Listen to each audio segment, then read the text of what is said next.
20 मई को गांधी विधानसभा सीट में उपचुनाव होना है। भारतीय जनता पार्टी ने अपने पत्ते खोल दिए हैं और दिलीप वर्मा को चुनावी मैदान में उतारा है। हालांकि इंडिया गठबंधन की ओर से अब तक प्रत्याशी की नाम की घोषणा नहीं हुई है। माना जा रहा है कि पूर्व मुख्यमंत्री हेमंत सोरेन की धर्मपत्नी कल्पना सोरेन ही चुनावी मैदान में उतरेगी। उसको लेकर फिलहाल नेताओं की ओर से अब तक कोई भी बयान सामने नहीं आए हैं। इस वक्त हमारे साथ हमारे सहयोगी रंजन जी मौजूद है, बातचीत करेंगे और इनसे जानेंगे कि इंडिया गठबंधन ने अभी तक अपने पत्ते नहीं खोले हैं और ना ही कोई नेता कल्पना सोरेन को लेकर अपनी बात रख रहे हैं। लेकिन अब भारतीय जनता पार्टी ने पत्ते खोल दिए हैं, दिलीप कुमार वर्मा को चुनावी मैदान में उतारा गया है। क्या कुछ पूरा है, क्या लगता है किस तरीके से वहां पर अब चुनाव होने वाला है? देखिए, दिलीप कुमार वर्मा की अगर हम बात करें तो जो पिछला विधानसभा चुनाव हुआ था 2019 में, तब भी वो गांडे से लड़े थे। बस ये बात थी कि तब जो टिकट थी वो जेवीएम की थी। तो देखिए, बाबूलाल मरांडी भाजपा प्रदेश अध्यक्ष बने हैं, तो कुछ वैसे प्रत्याशी जो उनके साथ रहे हैं, जो लोग उन्हें जो है इस बार टिकट मिला है और उसमें से दिलीप कुमार वर्मा भी जो है अब भाजपा के टिकट पर गांडे से चुनाव लड़ने जा रहे हैं। और देखिए, रणनीति बहुत बिल्कुल साफ है। जहाँ तक आप गांडे विधानसभा क्षेत्र को देखेंगे तो जो जेएमएम है वो वहाँ पर एसटी वोटर्स और जो माइनॉरिटीज़ है, मुस्लिम वोटर्स है, उनको इकट्ठा करके अपनी जो है सारी योजनाएं बनाता रहा है। इस बार उसमें सहानुभूति जो है वो ऐड ऑन होगा। दूसरी तरफ अगर हम बीजेपी की बात करें तो बीजेपी जो है उससे उलट जो है ओबीसी वोटर्स को फोकस करना चाहती हैं और इसीलिए दिलीप कुमार वर्मा को जो है ये टिकट दिया गया है बीजेपी की तरफ से। तो ये टिकट जो है दिलीप वर्मा को मिला है और अब जो है चुनाव जो है वो बहुत दिलचस्प होने जा रहा है, ये मानकर चलिए। देखिए, ऐसे सरफराज अहमद ने जो है वो जीत बड़ी हासिल की थी और आमतौर पर बीजेपी ने जितने भी जो बाई इलेक्शन होने थे विधानसभा को लेकर इस लोकसभा चुनाव के साथ, उसके लिए उम्मीदवार घोषित कर दिया था। लेकिन जहां तक गांडे की बात है उस पर देरी हो रही थी, लेकिन अब जो है वो भी क्लियर हो गया कि दिलीप कुमार वर्मा चुनाव लड़ेंगे। 2019 में जेवीएम के टिकट पर उन्होंने चुनाव लड़ा था और उस वक्त जो है उन्होंने 8,952 मतलब 9,000 वोट के आसपास उन्होंने लाया भी था, तो ये वोट उन्हें मिले थे। हालांकि दूसरे स्थान पर बीजेपी रही थी और उस समय जेपी वर्मा जो हैं वो बीजेपी के कैंडिडेट थे। अब जेपी वर्मा जो है वो बीजेपी छोड़ कर जेएमएम में शामिल हो गए हैं और उनकी कोशिश है कि वो कोडरमा से जो है लोकसभा चुनाव लड़ने का दावा कर रहे हैं। अब वो बातें उन्हें मिलती हैं या नहीं मिलती हैं ये देखना होगा, लेकिन ये बातें हैं कि अब जब है जेपी वर्मा ने पाला बदल लिया था तो बीजेपी को किसी न किसी को तो उम्मीदवार बनाना था और अब जो है दिलीप कुमार वर्मा को उम्मीदवार बनाया गया। अगर आप गांडे में वोट का पैटर्न देखें, पिछले चुनाव में 2019 में अगर आप देखें तो आप देखेंगे कि सरफराज अहमद को 65,000 के आसपास वोट आया था, जबकि बीजेपी को 56,168 वोट मिला था और जो अर्जुन बैठा जो कि आजसू के हैं, जो कि सहयोगी दल है, उन्हें जो है 15,361 वोट मिले थे।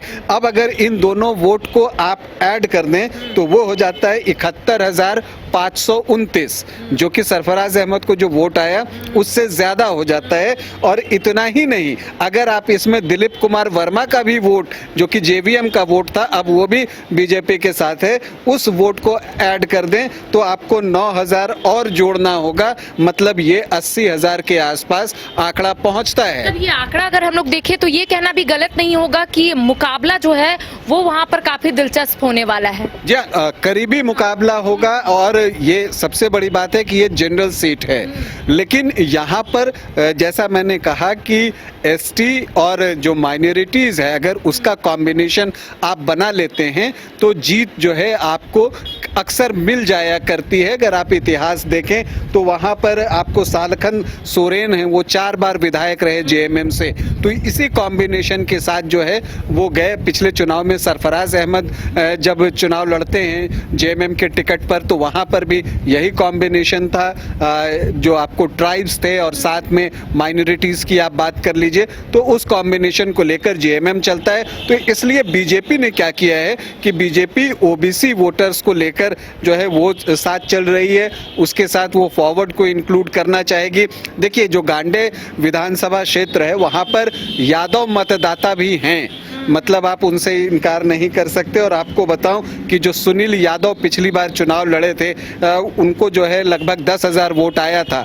तो कोडरमा विधान लोकसभा क्षेत्र के अंतर्गत गांडे आता है। अन्नपूर्णा देवी यादव कम्युनिटी से आती हैं और अन्नपूर्णा देवी और बाबूलाल मरांडी मिलकर गांडे के लिए योजना बनाने में व्यस्त हैं, क्योंकि उन्हें भी पता है कि सामने जो है कल्पना सोरेन जैसी उम्मीदवार हो सकती हैं। तो मुकाबला बहुत जबरदस्त होगा। अब कल्पना सोरेन जो है, जो एक सहानुभूति जो अभी उन्हें मिली है उसका कितना फायदा उठा पाती हैं और जो एक जो वोट पैटर्न वहां पर रहा है उसके जरिए जो है एक बार फिर से जो है वहां से जेएमएम कैंडिडेट जीते, ये देखना दिलचस्प होगा। बीजेपी की ओर से पत्ते तो खोल दिए हैं, दिलीप कुमार वर्मा को चुनावी मैदान में उतारा गया, लेकिन अब तक महागठबंधन की ओर से उम्मीदवारों के नाम की घोषणा नहीं हुई है। ये तो कयास लगाया जा रहा है कि कल्पना सोरेन ही शायद चुनावी मैदान में उतरेगी। तो क्या लगता है देर क्यों हो रही है? भारतीय जनता पार्टी ने तो पत्ते खोल दिए हैं, महागठबंधन में क्या कोई पेच फंस रहा है? क्या कोई दूसरा नाम पे भी सहमति बन रही है? क्या कुछ ऐसा भी हो रहा है? देखिए एक बार तो मुझे जो लगता है कि कल्पना सोरेन शायद गांडे से चुनाव लड़ें, इसकी संभावना मुझे अधिक दिखती है। हालांकि ये फैसला जो है गठबंधन को करना है कि कल्पना सोरेन का इस्तेमाल जो है वो एक स्टार प्रचारक के तौर पर करना चाहते हैं या फिर वो गांडे से उन्हें चुनाव लड़ाना चाहते हैं। ये फैसला जो है महागठबंधन को ही करना है। लेकिन जो संभावना दिख रही है, जो बातें पिछले दिनों हुई हैं, उससे लगता है कि कल्पना सोरेन हो सकता है कि गांडे से चुनाव लड़ें। और ये भी हो सकता है कि जो जेएमएम है उसे इंतज़ार हो कि बीजेपी जो है कौन सा कैंडिडेट देता है, खास करके तब जब सीता सोरेन जो है वो बीजेपी ज्वाइन कर चुकी हैं। तो एक संदेह तो होगा कि कौन सा कैंडिडेट गांडे में आ सकता है, कोई अप्रत्याशित नाम तो नहीं आ जाता। तो इन सारी चीज़ों का वेट एंड वॉच की स्थिति में जेएमएम रहा। अब बीजेपी ने जबकि अपने उम्मीदवार की घोषणा कर दी है तो मुझे लगता है कि कुछ एक दिन में महागठबंधन के तरफ से भी उम्मीदवार की घोषणा हो जाएगी। तो देखिए भारतीय जनता पार्टी की ओर से दिलीप कुमार वर्मा को आगे किया गया है। गांडे विधानसभा सीट में उपचुनाव होना है, 20 मई को चुनाव होने हैं और ऐसे में बीजेपी ने अपने पत्ते खोल दिए। अब सवाल ये उठता है कि आखिर महागठबंधन की ओर से प्रत्याशी की नाम की घोषणा कब होगी, क्योंकि कहा जा रहा है कि कल्पना सोरेन ही इस बार चुनावी मैदान में उतरेंगी। हाल ही में आपने देखा होगा कि सरफराज अहमद से जब मेरी बातचीत हुई थी, जब वो राज्यसभा सांसद बन चुके थे, तब उन्होंने यही कहा था कि जब वो इस्तीफा दिए थे गांडे विधानसभा से, तभी से उन्होंने ये ठान लिया था कि कल्पना सोरेन को ही चुनावी मैदान में उतारना है। अब सभी की निगाहें टिकी हुई है कि आखिर महागठबंधन की ओर से प्रत्याशी कौन उतरता है, लेकिन ये कह सकते हैं कि कल्पना सोरेन का चांसेस जो है वो ज्यादा है। फिलहाल मुझे और सहयोगी विकास को दे इजाजत। नमस्कार। आईआईटी जी नीट एस्पिरेंट्स के सपने को पंख देने आ गया है कंप्लीट सॉल्यूशन इंस्टीट्यूट। यहाँ है smart classroom, 1-to-1 doubt clearing session, ask the expert, video solution और भी बहुत कुछ। मतलब हम करेंगे आपको गाइड, बनेंगे आपके mentor. Foundation classes from class 6 onwards for your bright future. Visit complete solution institute.